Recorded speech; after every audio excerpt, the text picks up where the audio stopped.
विचार सार परमा माध्यम जगत व्यापिनी मीरा पुस्तकधारिणी भयदा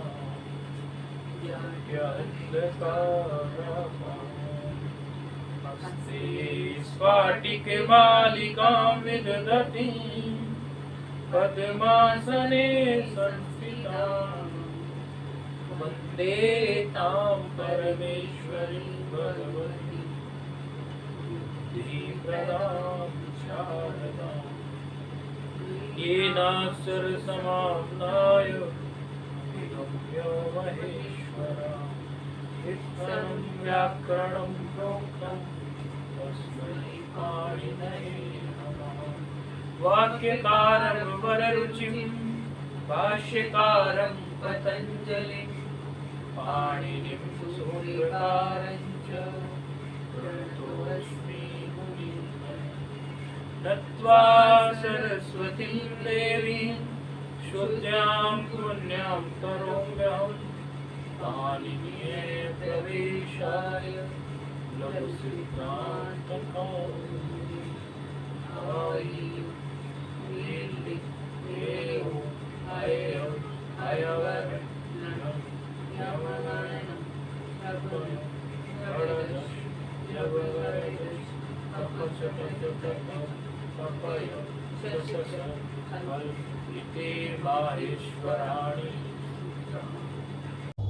है। श्लोक किसी कारण से लिख रहे हैं, आप लोग पहचानना है इसको।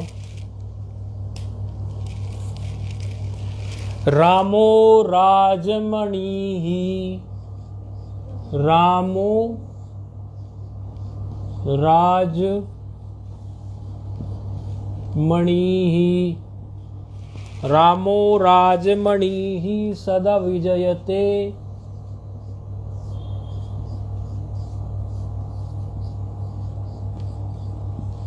रामो राजमणिः सदा विजयते रमेशं रामं रमेशं भजे। रामं रमेशं भजे। रामो राजमणिः सदा विजयते रामं रमेशं भजे। रामेण अभिता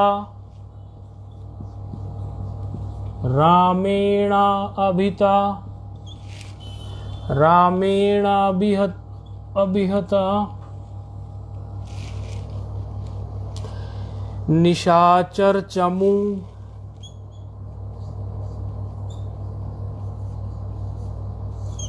राम रक्षा स्तोत्र का है। निशाचर चमू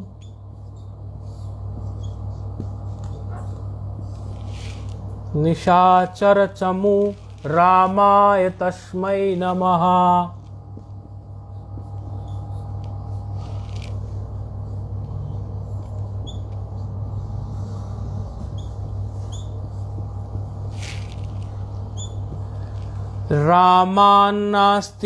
रामान्नास्ति परायणं परतरं रामस्य दासोऽहम्। रामे चित्तल्लय सदा भवतु मे भो राम माम उद्धरः। इसमें कुछ विशेष बात नजर आई, हम उच्चारण कर रहे हैं, फिर से सभी लोग सुनेंगे। रामो राजमणिः सदा, व्याकरण के पाठ में बोल रहे हैं तो व्याकरण से संबंधित भी कोई इसमें बात होगी अवश्य ही। रामो राजमणिः सदा विजयते रमेशं भजे। रामेणाभिहितः निशाचर चमू रामाय तस्मै नमः।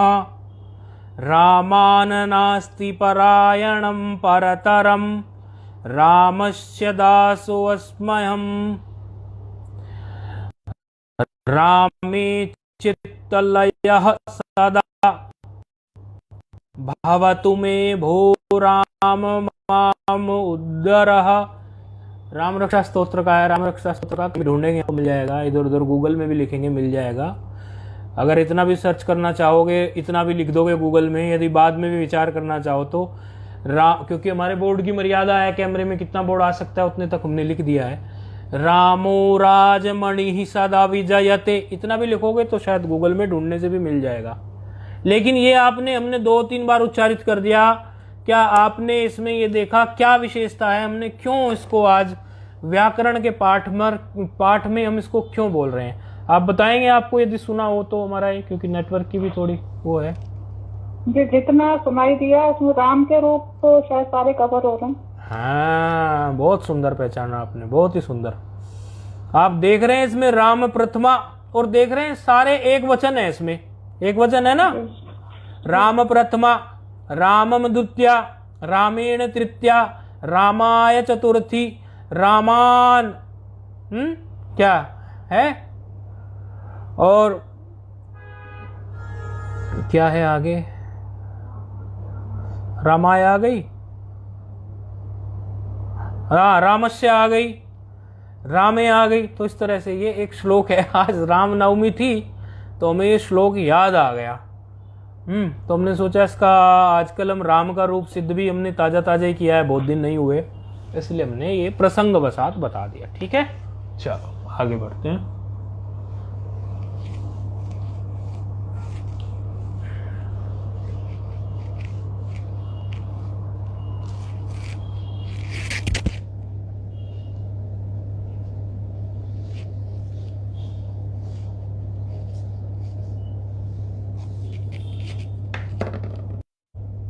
तो आप लोगों को सर्वाधिगण का जो सूत्र था, सर्वाधीनी सर्वनामानी, और सूत्र में आपने देखा होगा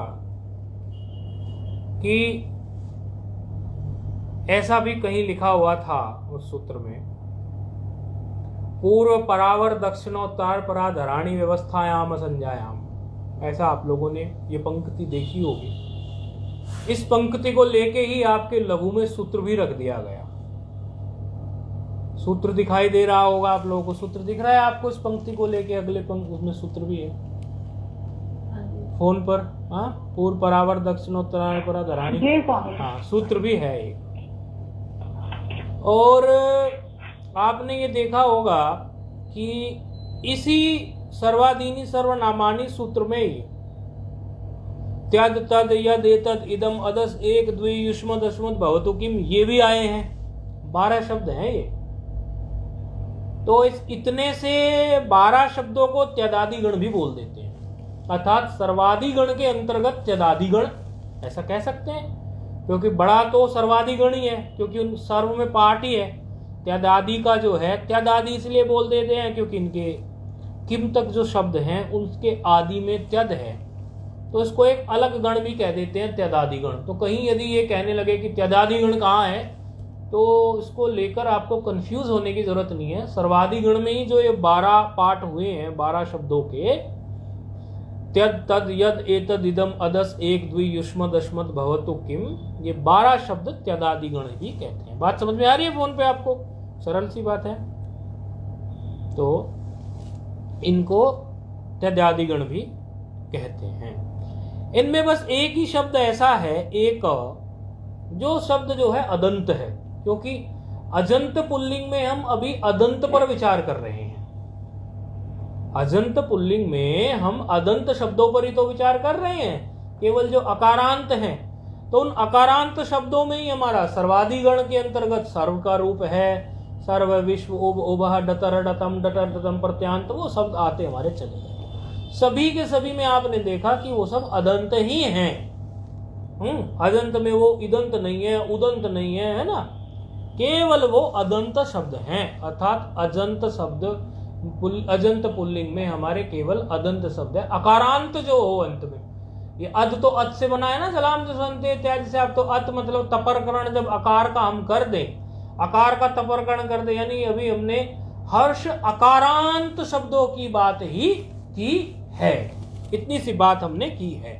अच्छा, लेकिन यहां हम देखते हैं कि त्यद तद यद, ये सब जो शब्द हैं ये सब हमारे हलंत पुल्लिंग है। ये हमारे सब हलंत हैं कि नहीं है, पुल्लिंग है स्त्रीलिंग है, ये भी विचार छोड़ दो अभी, क्योंकि जो चीज आपने पढ़ी ही नहीं है उसका क्या कहना। इतना तो स्पष्ट आ रहा है कि ये हलंत हैं, लेकिन इनमें एक शब्द ऐसा है जो हलंत नहीं है। कौन सा शब्द है वो, फोन पे बताएंगे? एक। एक। तो एक शब्द जो है वो हमारा सर्वाधिगण में तो है लेकिन हलंत नहीं है। तो ये जो हमारे त्यद तद यद एतद इदम अदस, बस इनको अभी के लिए आप इतना याद रख लेंगे कि ये जो है हमारे जब भी हलंत के रूप सिद्ध करेंगे तो ये सर्वाधिगण में पढ़े गए हैं, इतनी स्मृति रखेंगे तो उस समय आपके काम आएगी। अभी इनका रूप ये शब्द किसमें आएगा सर? दुई तो इकारांत है ना, हाँ जी। अदंत तो नहीं है ना, इकारांत जब चलेंगे तब। अच्छा, अदंत कह रहे हैं आप? हाँ, मैंने अजंत पुल्लिंग के अंदर अदंत पुल्लिंग कहा। हाँ जी, है ना। तो अभी दुई तो इकारांत में है।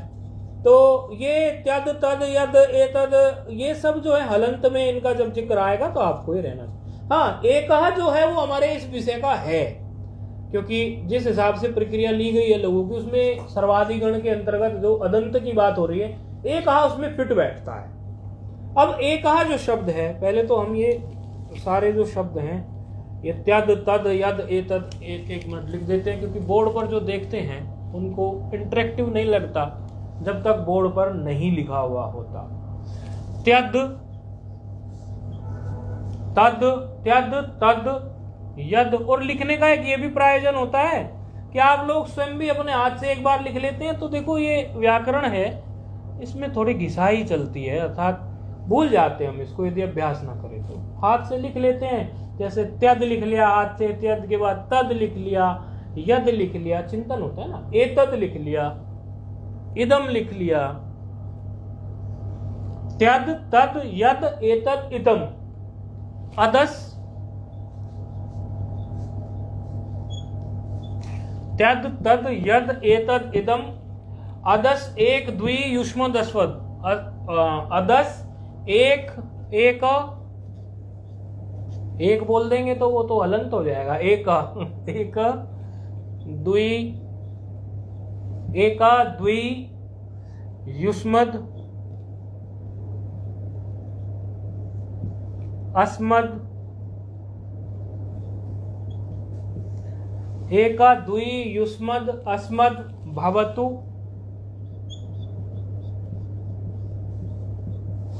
किम। ये 12 शब्द हैं। इनको क्या बोलते हैं, हम क्या बताया हमने, फोन पे बताएंगे इनको क्या बोलते हैं, कौन सा गण बोलते हैं? त्यदादिगण। त्यदादिगण।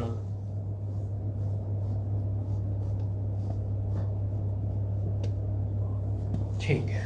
तो कभी कोई ये कहने लगे कि त्यादादिगण भी हमने पढ़ा है कि नहीं पढ़ा है, तो कंफ्यूज मत होना, त्यादादिगण का मतलब यही होता है।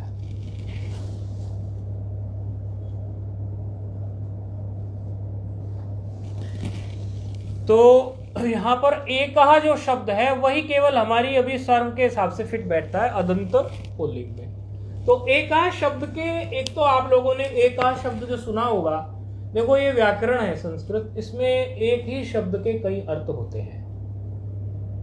इसका शब्दकोश इतना बड़ा है, ये तो हमारे ऋषियों की ऐसे मस्तिष्क की खोज है, हमारे ऋषियों ने इस पर काम किया कि उनका मस्तिष्क कितना बड़ा होगा, कितना व्यापक होगा, क्योंकि यहाँ एक एक शब्द के इतने अर्थ हैं, एक एक धातु प्रत्यय लगाकर इतने यहाँ पर अरबों शब्द का समूह है, अरबों खरबों का, तो वो बहुत बड़ा होगा। तो एक शब्द के भी इस प्रकार जो है कई अर्थ हैं। एक शब्द का एक अर्थ तो आपको पता ही होगा, संख्या के लिए ही प्रयोग करते हैं, संख्या ही होता है एक अर्थ। लेकिन इस एक शब्द के अन्य भी अर्थ होते हैं, लिख देते हैं।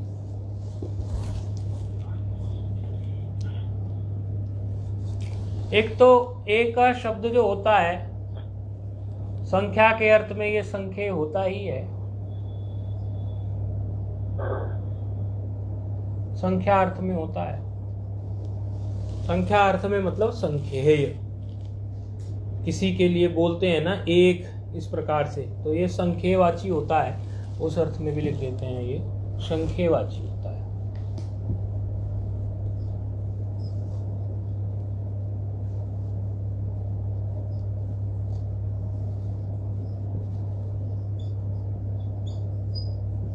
तो ये एक का जो शब्द होता है वो हमारा जो है संख्येयवाची होता है। अच्छा, दूसरा जो इसका अर्थ होता है, दूसरा क्या है, इसके कई अर्थ निकलते हैं। एक तो इसका अर्थ होता है अन्य। अच्छा, जो भी हम पढ़ते जाएं उनके अर्थ भी आप लोग अपने मस्तिष्क में बैठाते जाएं।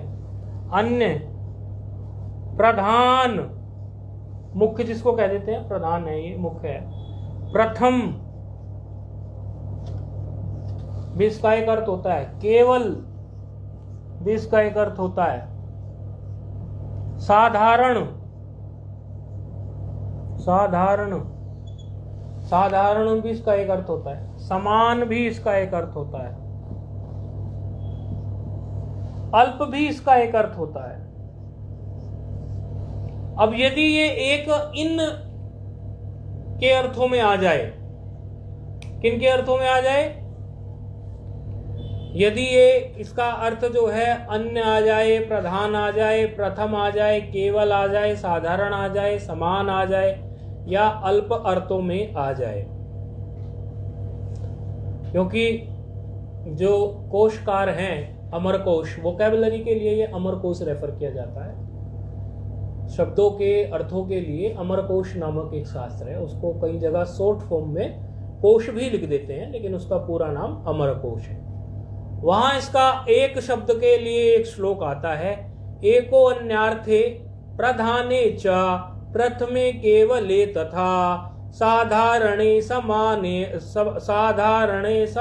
अल्पे संख्यायां च प्रयुज्यते। एको अन्यार्थे प्रधाने च प्रथमे केवले तथा साधारणे समाने अल्पे संख्यायां च प्रयुज्यते। ये कोश में आया है। वो जो अर्थ हमने इसके लिखा है हिंदी में कि एक जगह ये अन्य अर्थ में होता है, प्रधान अर्थ में होता है, वो भी सत्य हो। देखो, एक ऐसा भी काल रहा है कि यदि कोई बात कहनी है, वो बात यदि श्लोकबद्ध नहीं है तो वो बात ही प्रमाणिक नहीं मानते थे। एक ऐसा काल भी बीता है। खैर, जो श्लोक में इसके है वो बात हमने यहाँ बोल दी। यदि एक का अर्थ अन्य, प्रधान, प्रथम, केवल, साधारण, समान, अल्प अर्थ में आ जाए तो ये द्विवचन और बहुवचन प्रत्यय भी इसके हो जाते हैं, अर्थात इसके द्विवचन और बहुवचन रूप भी बन जाते हैं एक शब्द के। वस्तुतः आप सोचोगे एक के द्विवचन बहुवचन कैसे बनेंगे, तो ये संख्यवाची एक नहीं है ना। यदि ये संख्यवाची एक हो तब तो ना ये एक ही वचन रहेगा। यदि ये संख्यवाची अर्थ को छोड़कर और ये रूढ़ हो जाए हमारे अन्य अर्थ में, प्रधान अर्थ में, प्रथम अर्थ में, केवल अर्थ में, साधारण अर्थ में, समान अर्थ में या अल्प अर्थ में, इन अर्थों में यदि ये जाके रूढ़ हो जाए तो उस एक शब्द के रूप जो हैं वो चलेंगे आपके कैसे, सर्ववत।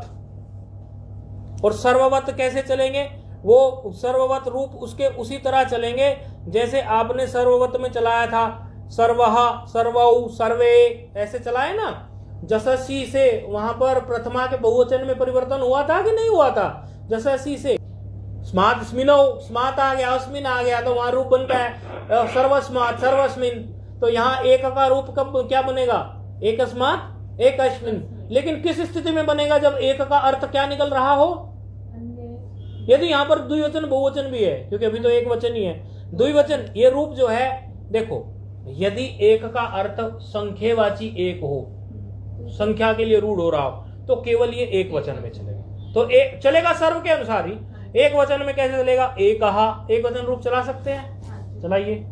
एकः, एकम, एकेन, एकस्मै, एकस्मात्, बिल्कुल ठीक। एकस्य, एकस्मिन्। हाँ, ये तो क्या हो गया। अच्छा, तदादियों में अब इसमें बताइए, उसमें मतलब तदादियों मतलब जब उसके अनुसार जब आप चलाएंगे उसको, एक जब इसका अर्थ होगा, जब एक अर्थ होगा तो उसमें नहीं चलेगा। जब एक अर्थ ना होकर वहां हो जाएगा, वहां हो जाएगा, आप समझिए, वहां पर इसका हो जाएगा।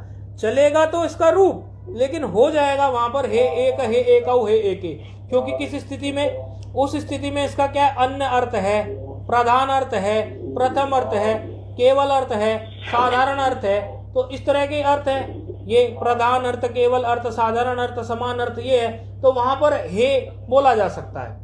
तो वहां क्या होगा, रूप चलेगा इसका एकः, एकौ, एके, एकम, एकौ, एकान, एकेन एकाभ्याम एकई, एकस्मै एकाभ्याम एकेभ्यः, एकस्मात् एकाभ्याम एकेभ्यः, एकस्य एकयोः एकेषाम्, एकस्मिन् एकयोः एकेषु, हे एक, हे एकौ, हे एके, ये बन गया। ठीक है, तो एक शब्द का इस प्रकार हो गया।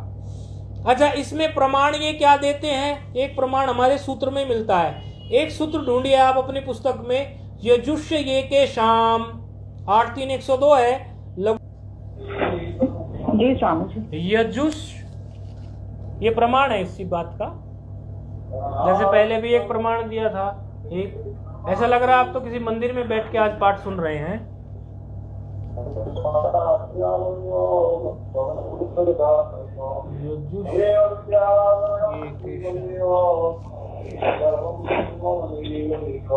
या घर पे ही पूजा हो रही है ऐसा लग रहा है। यजुष, आपकी तरफ से आवाज आ रही है, यहाँ आपने ऑन किया हुआ होगा तो आवाज आ रही है, आप म्यूट कर ले भले। यजुष ये के शाम, यजुष ये के शाम, ये आपकी तरफ से आवाज आ रही है, आप म्यूट कर ले। यजुष ये के शाम ये सूत्र है 83104 है। यदि आप इसको अष्टाध्यायी में देखना चाहो तो अष्टाध्यायी में देख लो। अष्टाध्यायी तो सबके पास है, अष्टाध्यायी में मिल जाएगा। ये आपके पास है? नहीं है अष्टाध्यायी? लेके आया आज? नहीं लेके आया, कोई बात नहीं। तो ये यजुष ये के शाम में आप देखो, जब इसको पद को तोड़ोगे तो दो पद हैं इसमें।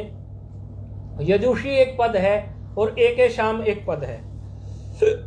तो ये षष्ठी बहुवचन में चल रहा है ऐसा रूप। ये इसी चीज का प्रमाण है कि ये यहाँ पर जो यजुषी एक शाम जो है, इसकी सर्वनाम संज्ञा जो है प्रत्येक अवस्था में हो गई है। खाली ऐसा नहीं है कि इसकी केवल एक वचन चलेगा, ये द्विवचन और बहुवचन में भी चल रही है। इसकी इसीलिए सर्वनाम संज्ञा हो गई है क्योंकि ये एक से भिन्न अर्थ है, तो इसका प्रमाण हो गया। तो ये आपका त्यदादि गण के जो बाकी के रूप है, त्यद तद यद एतद इदम अदस एक द्वि युष्मद अस्मत् भवतु किम, ये जो है एक को छोड़कर बाकी सबकी सिद्धि जो है आगे देखने को आपको प्राप्त होगी। अब हम उस सूत्र पर आ रहे हैं जो सूत्र हमने अभी बताया था कि जो आपके सर्वादि गण में एक पंक्ति पढ़ी गई थी वो अति पूर्व परावर्त, वही आ रहा है, अभी उसी का उच्चारण करेंगे।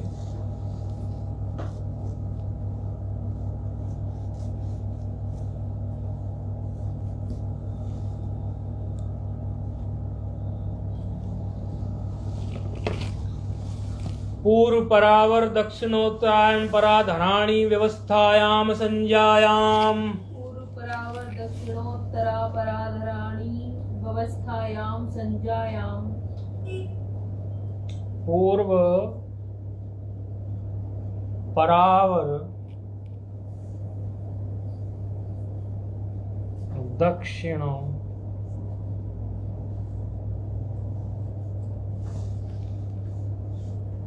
पूर्व परावर दक्षिणोत्तराया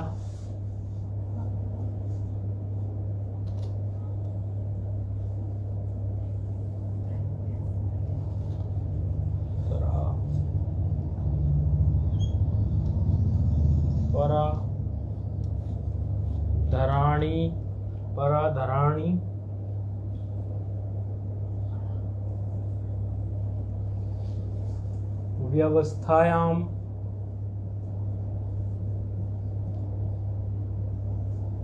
व्यवस्थायाम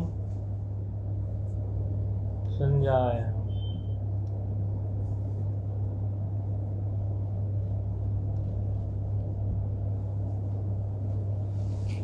सूत्र संख्या क्या है? 1-1-33 है, क्या है? 33-32 क्या है? 1-1-34। 1-1-34। अच्छा, इसमें 3 पद हैं। एक पद तो ये आपका पराधराणी तक है, पूर्व परावर दक्षिणोत्तर पराधराणी तक एक पद है। किस तरह से है? पराधराणी ज्ञानम ज्ञाने ज्ञानानी, ऐसे होता है ना, प्रथमा का बहुवचन है ये। यहाँ तक, यहाँ से लेकर और यहाँ तक, धराणी तक, ये प्रथमा का बहुवचन एक पद है। दूसरा इसमें एक पद है व्यवस्थायाम, तीसरा एक पद है इसमें असंज्ञायाम। व्यवस्थायाम है यहाँ तक, व्यवस्थायाम कैसा है, किसका है व्यवस्थायाम? षष्ठी। व्यवस्थायाम सप्तमी, सप्तमी। असंज्ञायाम भी सप्तमी।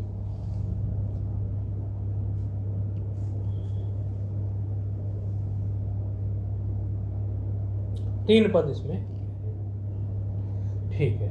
एक इसमें विभाषा जशी से अनुवृत्ति आ रही है,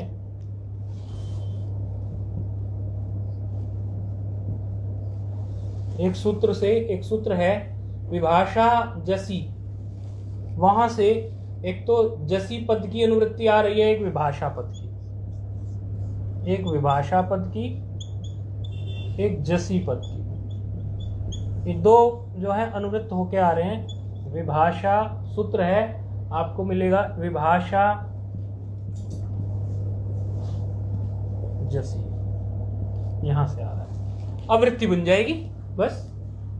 कह रहे हैं एतेषाम व्यवस्थायाम असंज्ञायाम सर्वनाम संज्ञा गण सूत्रात् सर्वत्र या प्राप्ता सा जसी वा स्यात्। कह रहे हैं कि पूर्व शब्द है, पर शब्द है, अवर शब्द है, दक्षिण शब्द है, उत्तर शब्द है, अपर अधर, ये शब्द है। 7 शब्द हो गए। पूर्व 1, पर 2, अवर 3, दक्षिण 4, उत्तर 5, अपर 6 और अधर 7, ये 7 शब्द हैं। इन 7 शब्दों की यदि संज्ञा भिन्न व्यवस्था में ये इनका अर्थ आए, अर्थात ये संज्ञा भिन्न हो, ये किसी की संज्ञा ना कर रहे हो, संज्ञा मतलब क्या? नाम, ये किसी के नाम ना हो, यदि संज्ञा भिन्न हो, संज्ञा भिन्न मतलब ये किसी के नाम ना हो, संज्ञा मतलब नाम, संज्ञा भिन्न हो और व्यवस्था अर्थ में हो, अर्थात इनका उपयोग व्यवस्था की तरह हो रहा हो, इनका जो अर्थ निकल रहा हो उससे कुछ व्यवस्था बैठ रही हो, उससे कुछ व्यवस्था हो रही हो, उस व्यवस्था अर्थ में हो, तो सर्वनाम संज्ञा तो सब जगह इनकी प्राप्त थी ही। पूर्व, पर, अवर, ये सब हमने सर्वाधिगण में पढ़े थे कि नहीं पढ़े थे? ये सब सर्वाधिगण में पढ़े गए थे। पूर्व, पर, अवर, दक्षिण, उत्तर, अपर, तो सर्वनाम संज्ञा तो है, इतनी बात तो हम जानते हैं। अलग से सूत्र बनाने का कारण क्या है फिर? क्योंकि सर्वनाम संज्ञा तो वहां हो गई। तो वहां सर्वनाम संज्ञा जब हुई तो वहां सर्वनाम संज्ञा में ये कहा था, सर्वनाम संज्ञा में 4 जगह परिवर्तन हुए थे। 4 जगह हुए थे कि 5 जगह? प्रथमा बहुवचन 1, चतुर्थी एक वचन 2, पंचमी एक वचन 3, षष्ठी बहुवचन 4 और एकस्मिन 5 जगह हो गए।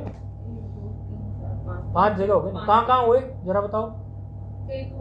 सर्वनाम संज्ञा में जो परिवर्तन होते हैं। प्रथमा बहुवचन, चतुर्थी एक वचन, पंचमी एक वचन, षष्ठी बहुवचन, सप्तमी एक वचन। तो यहाँ 5 जगह जो परिवर्तन थे वे वैसे के वैसे प्राप्त मिलेंगे, क्योंकि सर्वनाम संज्ञा है तो सर्वनाम संज्ञा होने से वो मिलेंगे।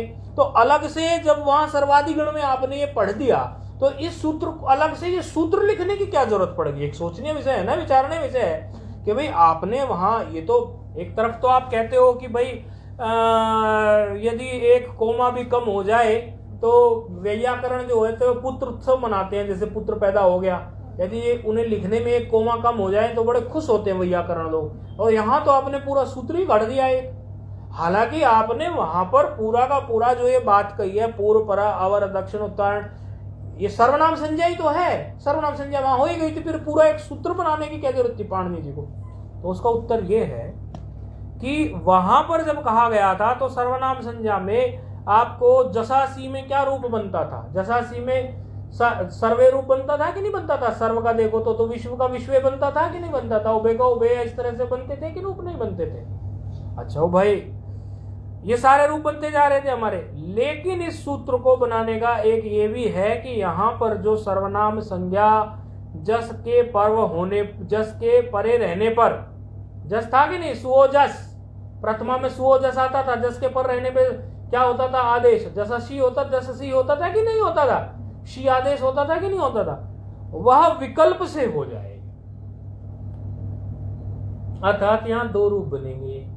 एक रूप तो बन जाएगा जैसे सी से एकार वाला,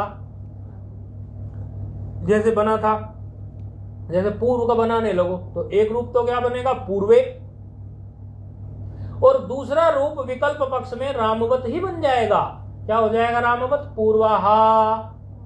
ऐसे ही पर में क्या हो जाएगा, परे एक रूप बन जाएगा और दूसरा रूप क्या बन जाएगा, पराहा। अवर में भी ऐसे ही हो जाएगा। अवर में पहले क्या हो जाएगा कि अवरे हो जाएगा और उसी में दूसरा रूप क्या बन जाएगा हमारा, अवराहा। एक जगह क्या हो जाएगा, दक्षिणे, और दूसरे पक्ष में क्या हो जाएगा, दक्षिणाहा। ऐसे अब ये एक रूप एक्स्ट्रा बना। तो इसी तरह चूंकि ये जस पर में रहते हुआ तो संबोधन में भी तो जस होता है पर में। जहां पर हम बोलते हैं कि हे अवर, हे अवराऊ, तो पहले तो हम क्या बोलते, यदि हमारा नहीं होता बोलते हे अवरे, बात खत्म थी। लेकिन यहाँ क्या बोलेंगे, हे अवरे, हे अवराहा। ऐसे ही हे दक्षिणे, हे दक्षिणाहा, हे परे, हे पराहा, हे पूर्वे, हे पूर्वाहा, हे उत्तरे, हे उत्तराहा, हे अपरे, हे अपराहा, हे अधरे, हे अधराहा, हे स्वे, हे स्वाहा। इस तरह से ये रूप बनेंगे। स्व तो भी नहीं है। हाँ, संबोधन में विसर्ग लगेगा। संबोधन में जो हमारा, आप इसको राम का रूप संबोधन का बनाते में विसर्ग लगाते थे कि नहीं, ये बताइए आप। रामवत होगा ना एक पक्ष, आप ही बताइए। राम में क्या होता था, हे रामा, हे रामो, हे रामा। बस रामवत होगा ना एक रूप, तो एक रूप रामवत बन रहा है। तो वही है, सिद्धांत वही का वही है, जो सिद्धांत को हम लेके चले। तो इसके लिए फिर ये विशेष बोधन करने के लिए यहाँ पर इसकी एक उसमें हमने सर्वनाम संज्ञा तो वहां हो चुकी थी, लेकिन सर्वनाम संज्ञा होने के बावजूद भी विकल्प से हमें रूप बनाना अभिष्ट था। तो विकल्प से रूप बनाने के पक्ष में हमें इसको ऐसा करना पड़ा। अब यहाँ पे प्रश्न खड़ा होता है, सूत्र में कह रहे हैं कि व्यवस्थायाम किम, ऐसा लिखा है ना, व्यवस्थायाम किम। और इसके पहले व्यवस्थायाम किम के पहले खुद ही व्यवस्था की परिभाषा दे दी इन्होंने। व्यवस्थायाम किम तो बाद में आया, उसके पहले कह दिया इन्होंने स्वाभियेय अपेक्षा अवधि नियमो व्यवस्था।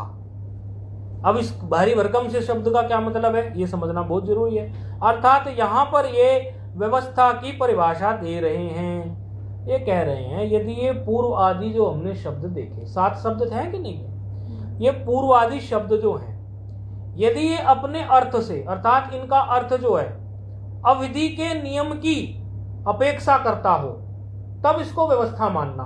क्योंकि इन्होंने क्या कहा, व्यवस्था हो और असंज्ञा हो।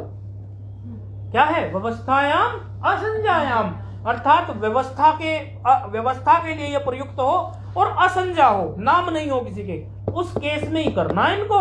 अन्य केस में इनको आप सर्वनाम उस तरह से नहीं लेके चलना। व्यवस्थायाम असंज्ञायाम की स्थिति में इनको आप लेके चलना।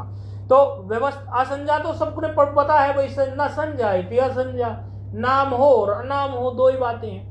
लेकिन व्यवस्था शब्द जो आया, इस व्यवस्था शब्द का क्या अर्थ निकाले, उसके लिए स्वयं ग्रंथकार ने ये पंक्ति कही, क्या कहा, स्व अभियेय अपेक्षा अवधि नियमो व्यवस्था। अर्थात जहां ये पूर्व आदि शब्द जो है अपने अर्थों से अवधि के नियम की अपेक्षा हो, अवधि के नियम की, तब इनको व्यवस्था में कहना चाहिए। अब कैसे, इसका एक उदाहरण उठा लेंगे। जैसे हम ये कहने लगे काशी पूर्वा, काशी पूर्वा। काशी पूर्वा का मतलब क्या है, काशी पूर्वा यानी पूर्वा शब्द के लिए ये है कि पूर्व दिशा स्थित काशी की बात हो रही है। लेकिन किससे पूर्व दिशा में, प्रश्न खड़ा हो गया कि नहीं हो गया। काशी पूर्वा जब कहें कि काशी पूर्व में स्थित हो है, तो किससे पूर्व में है ये प्रश्न, कुतः, प्रश्न खड़ा हुआ कि नहीं हुआ, कुतः। तो फिर कहेंगे कि प्रयाग से, प्रयागात, प्रयाग से। तो इसका मतलब हुआ कि अवधि नियम की अपेक्षा कर रहा है कि नहीं कर रहा है, इसको कुछ अवधि चाहिए कि नहीं चाहिए। अब तो इसीलिए इसका ये किसी न किसी अवधि नियम की अपेक्षा कर रहा है। तो उस स्थिति में अवधि के नियम की अपेक्षा में ये बिल्कुल हमारे सिद्धांत को फिट कर रहा है। अवधि नियम की अपेक्षा का मतलब व्यवस्था, और व्यवस्थायाम असंज्ञायाम, असंज्ञा तो है ही, बात फिट हो गई। काशी पूर्व है, जब ये बात कहेंगे तो इस बात को कहते ही एकदम किसी के सामने कहो काशी पूर्व में है, तो किससे पूर्व में है भाई, कहां से पूर्व में, अपने आप ये प्रश्न खड़ा हो जाता है। यानी यहाँ पर कुछ व्यवस्था की बात है, यानी यहाँ पर कुछ अवधि नियम की बात है, अवधि नियम को व्यवस्था कहते हैं। तो यहाँ पर इस तरह से ये आकांक्षा इस शब्द में है। जैसे एक और उदाहरण ले लेंगे, ये कह सकते हैं हमें कि पूर्वे रावणादय, रावण आदि से पूर्व जो हुए, किन्हीं के लिए कह रहे हैं, रावण हुआ तो कहने लगे कि रावणादय पूर्वे, पूर्वे रावणादय, ऐसे कहने लगे पूर्वे रावणादय, अर्थात रावण आदि से पूर्व। तो प्रश्न खड़ा हो गया, कट गई,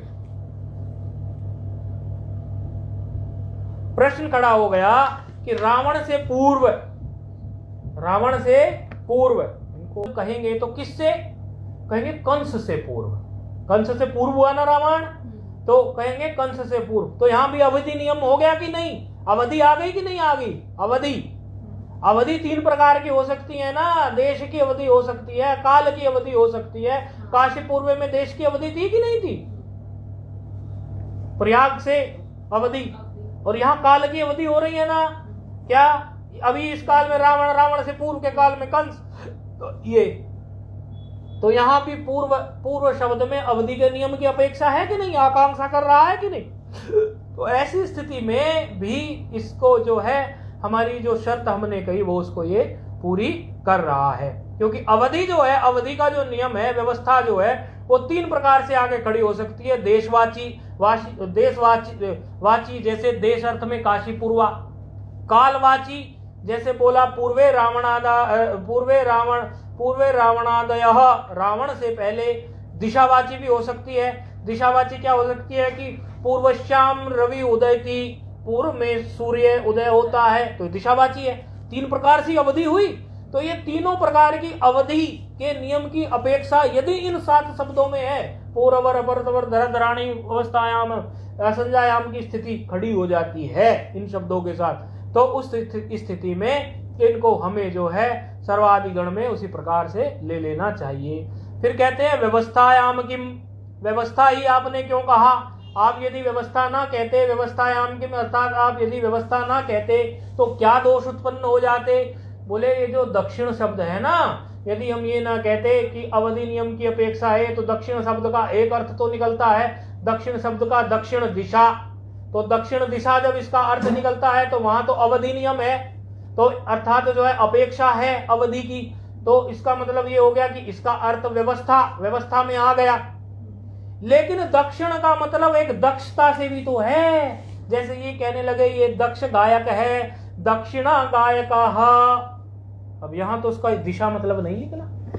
दक्षिणा गायक, गायक दक्ष है, चतुर है अपने गायन में, दक्षिणा गायक, दक्षिणा वादक, वादक जो है वो दक्ष है, तो इस अर्थ में तो यहाँ पर दक्षिण दिशा अर्थ नहीं लिखना दक्षिण शब्द का।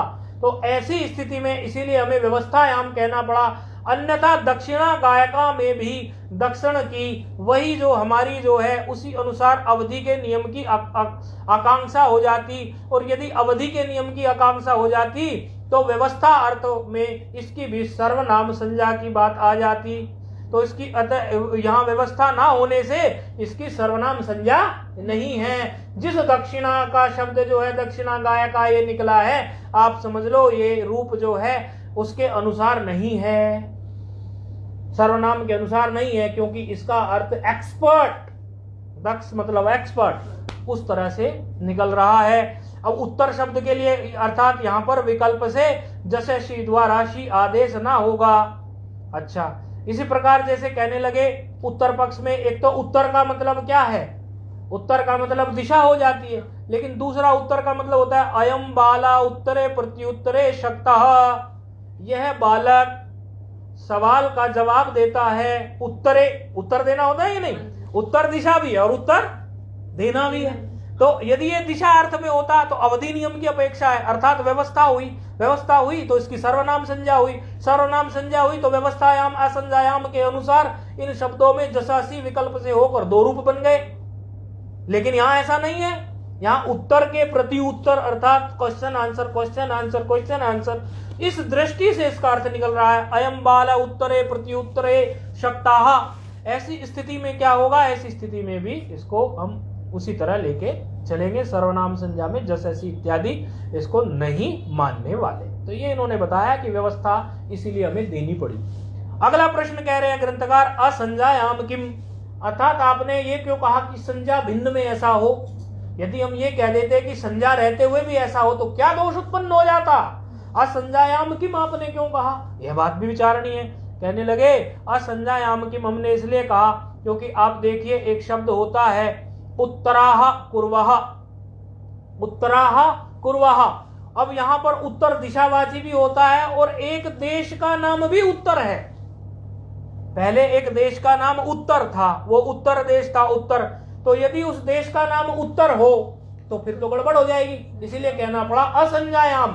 जब उसका अर्थ संज्ञा अर्थ में ना हो, नाम अर्थ में ना हो, तब उसकी आप सर्वनाम संज्ञा करिए। तो इस प्रकार ये जो सूत्र है उसमें जस को विकल्प से शी आदेश हो जाएगा। एक कब, जब व्यवस्थायाम असंज्ञायाम, अर्थात व्यवस्था अर्थ में और संज्ञा भिन्न अर्थ में हो। और व्यवस्थायाम असंज्ञायाम में सर्वनाम संज्ञा चूंकि पहले से ही प्राप्त थी, केवल जो है इस सूत्र को लिखने से विकल्प से एक रूप और बन गया। जहां पर जो है पूर्व पर इत्यादि के जो रूप थे वहां पर केवल जो है वो पहले रूप जो सिद्ध होता वो होता पूर्वा पूर्वौ पूर्वे। लेकिन अभी क्या होगा, पूर्वः पूर्वौ पूर्वे पूर्वाहा।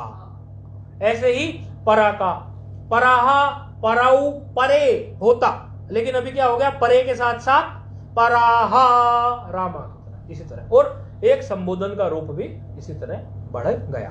तो ये यहां तक की बात थी, बाकी कल के पाठ में देखते हैं। ओम पूर्णमदः पूर्णमिदं पूर्णात् पूर्णमुदच्यते पूर्णस्य पूर्णमादाय पूर्णमेवावशिष्यते। ओम शांति शांति।